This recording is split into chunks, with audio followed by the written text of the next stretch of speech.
If you've ever walked through the bustling town of Ire and asked about Obadele, the response will be the same everywhere. Ah, that fine rich man, the one who looks like a prince from the gods. Yes, that's Obadele. He wasn't just rich, he was outrageously, absurdly, insultingly rich. He owned vast lands, countless businesses, and a mansion so big that even his servants sometimes got lost in it. His horses were the strongest, his clothes the finest, and his meals so extravagant that villagers swore he ate like a king. Yet, despite all this, he was terribly unlucky in love. Women came in flocks, all claiming to love him, but the moment they had access to his wealth, poof, they were gone, faster than a rat spotting a hungry cat. His first wife had promised to love him forever, but disappeared after she convinced him to open a jewelry store in her name. The second, she faked being deeply in love, only to vanish with a chest full of gold the moment she had a chance. The gossip in town was worse than market women arguing over the price of yam. Maybe he's cursed, maybe he talks in his sleep, or maybe he smells bad in the morning. But Obadele knew the truth. These women never loved him, they only loved his money. And that realization pained him more than stepping on a sharp thorn barefooted. So, one evening, as he sat alone in his massive dining hall, where even his echo had an echo, he made a bold decision. If I cannot find love as a rich man, then I shall search for it as a poor one. And that, my friend, is where the real story begins. Obadele called his most trusted servant, Baba Kazim, a man so old that people joked he had seen the first yam ever planted. Baba Kazim, Obadele said, I have decided to become poor. Baba Kazim nearly choked on his kola nuts. Ha! What did you say, my lord? I will live like an ordinary man, Obadele explained. I will do menial work at one of my businesses in the marketplace and see if a woman will love me without riches. Baba Kazim blinked, then he sighed deeply. The kind of sigh that old men give when they know young people are about to make questionable decisions. Very well, my lord, but don't come running back to me when hunger slaps you in the face.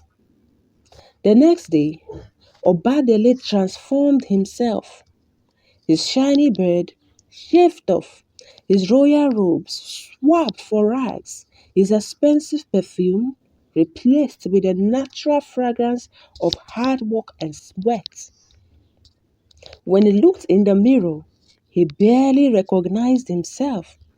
Ah, who is this man? He joked at his reflection. He looks like he has suffered. And with that, he set off into the real world, ready to experience life as a commoner. But little did he know that suffering was already waiting for him at the door. On his first day as a poor man, Obadele got a job as a janitor at one of his restaurants. The manager, a man named Alabi, took one look at him and scoffed.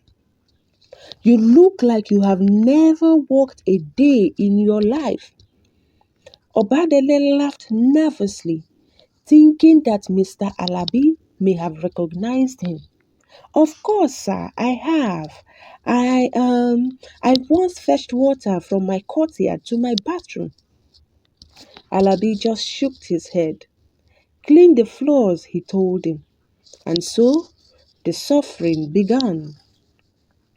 By midday, Obadele's back felt like it had carried the entire kingdom of Ire. And by evening, his feet ached, his arms trembled, and his once soft palms had their first taste of blisters. And let's not even talk about hunger. At home, meals were a feast: roasted goat with fresh fish, steaming pounded yam with rich red stew.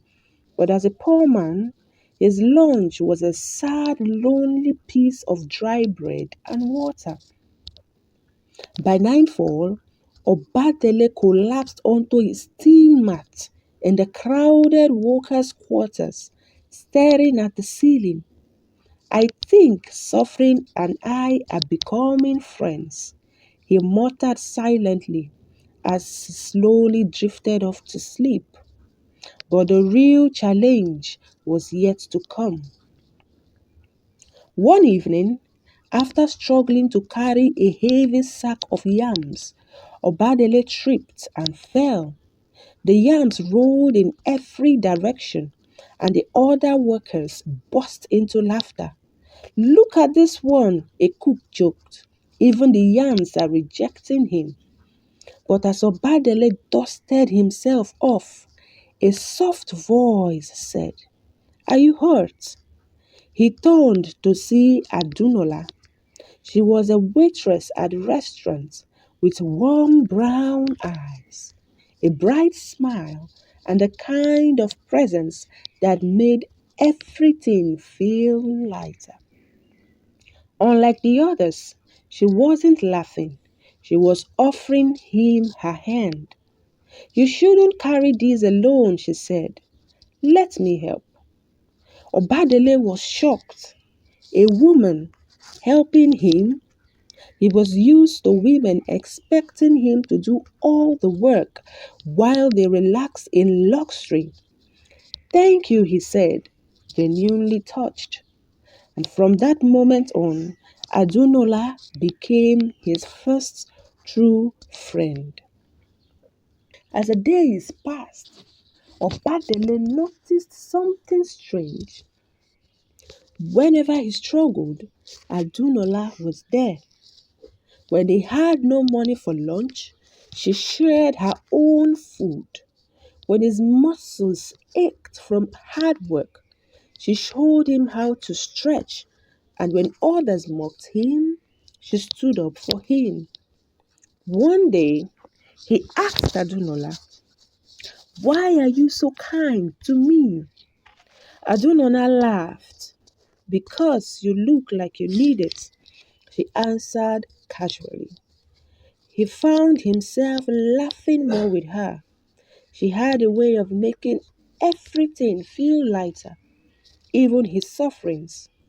And for the first time in life, Obadele felt something he had never felt before: peace and possibly love. One night, as they walked home, Obadele turned to Adunola. If a man had nothing, no riches, no lands, just his heart, would you still love him? Adunola stopped walking and thought for a moment. Then she smiled. "A man's wealth shouldn't matter the most," she said. "It is his heart that counts." Obadele's heart raced. Had he finally found the one? Obadele had always been a man of action. If there was one thing life had taught him, it was this: love should be tested like gold in fire. And Adunola, the woman who had showed him kindness in his poverty, was about to go through that fire. One day, he decided to pretend to be terribly sick. Not a simple cough, or a little sneeze. No, he went all out. He groaned. He rolled on the floor. He clutched his stomach dramatically and even added a few, my head is spinning for effect. His fellow workers barely blinked. This one that is lazy, he just doesn't want to work, one said.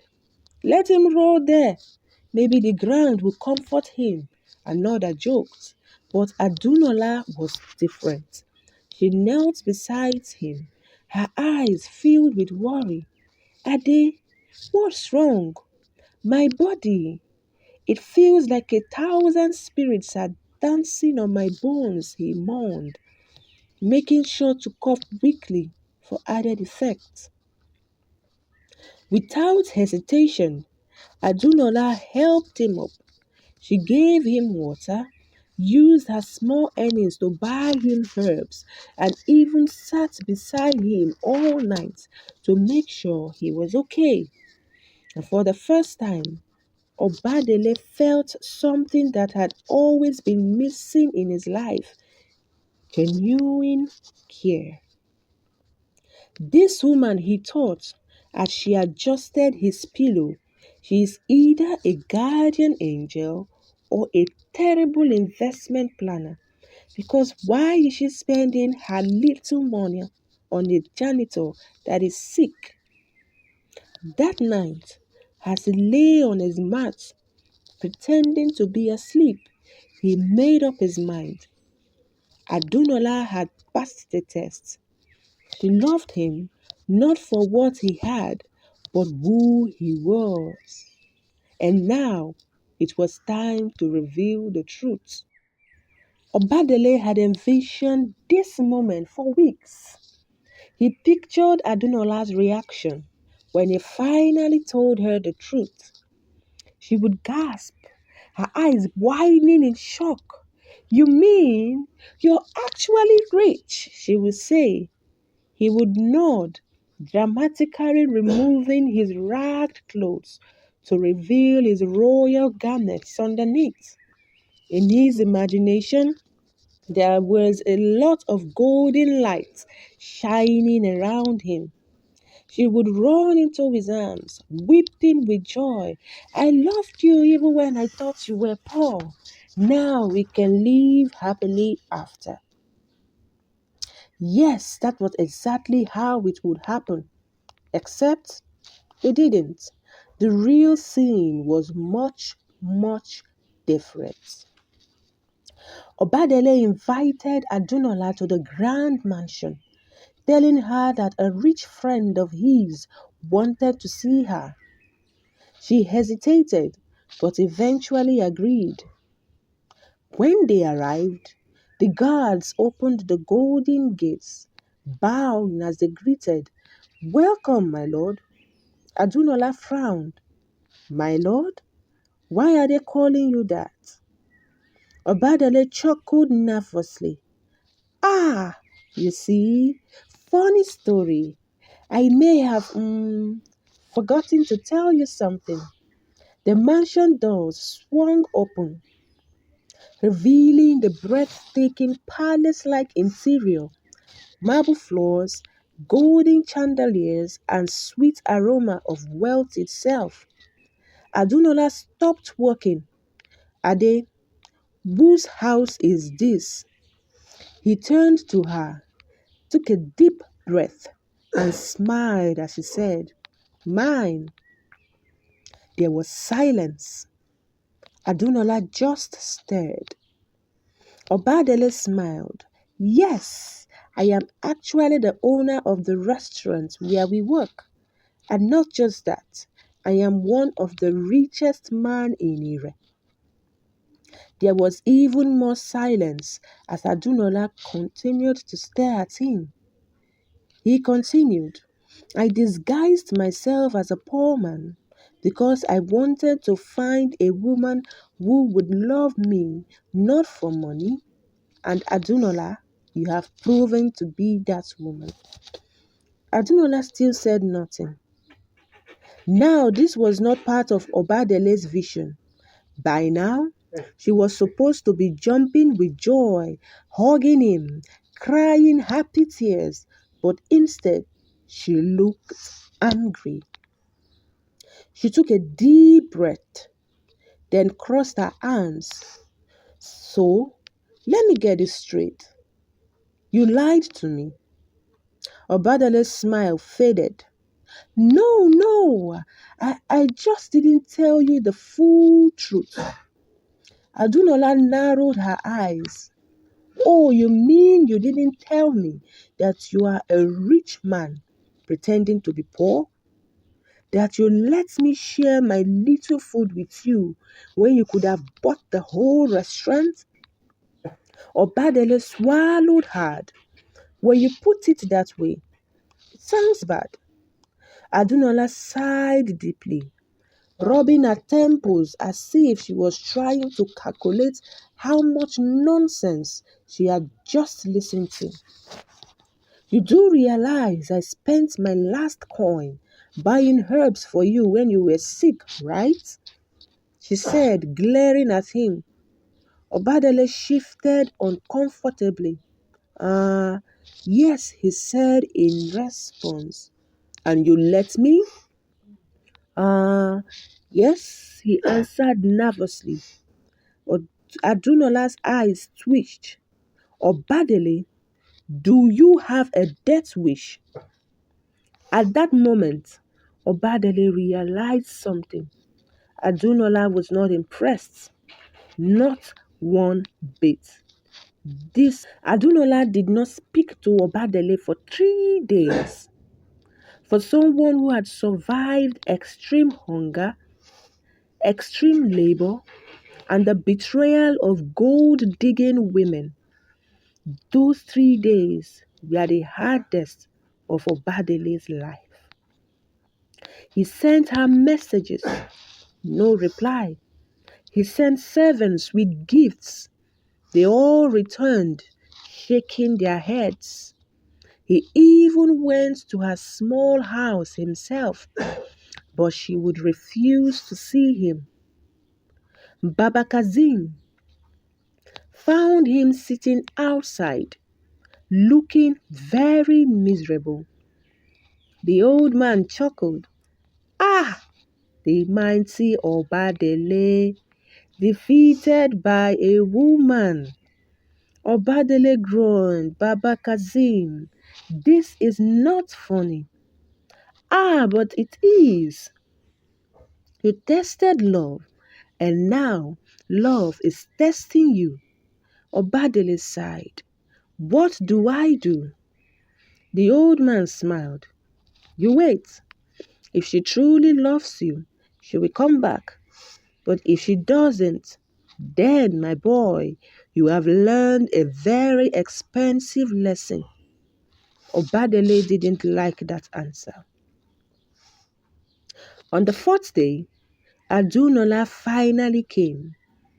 Obadele nearly tripped over himself, trying to greet her.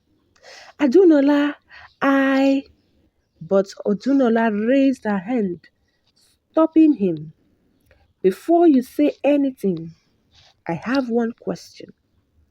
He nodded eagerly. Ask me anything, he said enthusiastically. She crossed her arms. If I had said I didn't want a poor man, would you have left me? Obadele froze. That was a good question.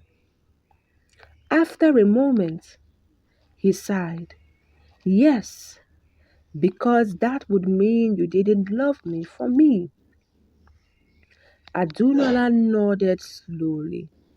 And now you want me to believe that this, she gestured to the palace, the wealth, the luxury, doesn't change who you are? Obadele stepped closer. Adunola, it doesn't. Whether rich or poor, the man you laughed with, worked with, and cared for is still me. She looked into his eyes, searching for something. Finally, she let out a small smile. And what if I make you suffer a little before I forgive you? She teased. Obadele grinned. Ah, then at least I will suffer with hope. She laughed, and at that moment he knew he had won her heart. News of Obadele's love story spread across Ire like wildfire. Have you heard? The rich man who pretended to be poor has found love. Ah, the woman must be a true angel. The wedding will shake this town like thunder. The gossips went round. Obadele, eager to make up for all the deceptions, promised Adunola the wedding of a lifetime. Anything you want, he told her, just name it. But Adunola, ever the simple and practical woman, shook her head. I don't need gold-plated chairs or 1,000 drummers. I just want good food, good music, and good people. Obadele chuckled. Ah, you don't know my people. If I don't invite the whole town, I will be dragged in the village square. And so a date was set. Invitations were sent, and the preparations began for what the town called the wedding of the century. But as with any grand event, trouble was lurking in the shadows. On the wedding day, everything was perfect.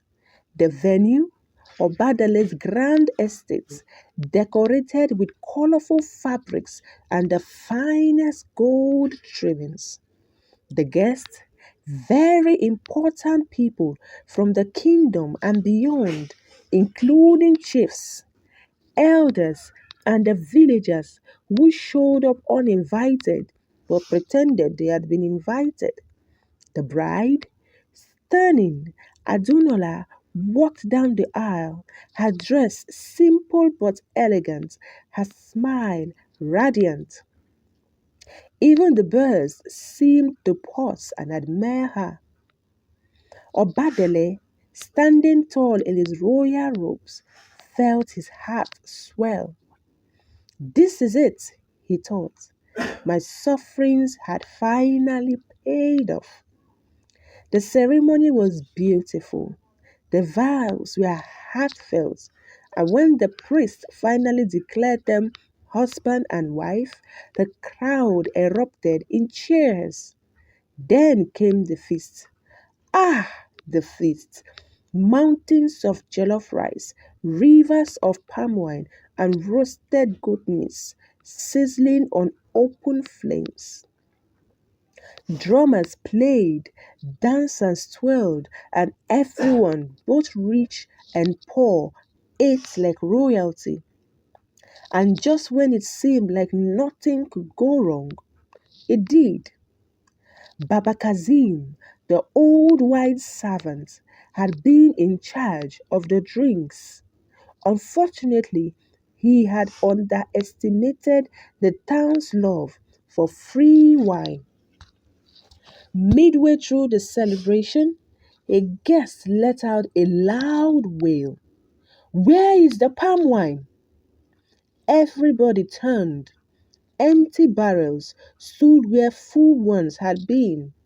The wine was finished. For a moment, silence fell over the wedding. Then chaos broke loose. A wedding with no palm wine? This is an abomination, another cried. Did we come here to drink air? Another shouted. One uncle dramatically held his chest. Ah, I think I'm fainting. Obadele jumped up. Baba Kazim, how did this happen? The old man sighed. My lord, I warned you. Your people drink like camels in the desert. Obadele groaned. Just when he thought he had left suffering behind, Another had come to find him. And then laughter. Adunola stood, laughing, shaking her head. Let them complain, she said. As long as there is food, music, and love, this wedding is still a success. Her words spread like magic. People began to laugh too. Someone started singing. The drummers picked up their beats again, and just like that, the crisis was forgotten. Obadele turned to his wife, admiration in his eyes.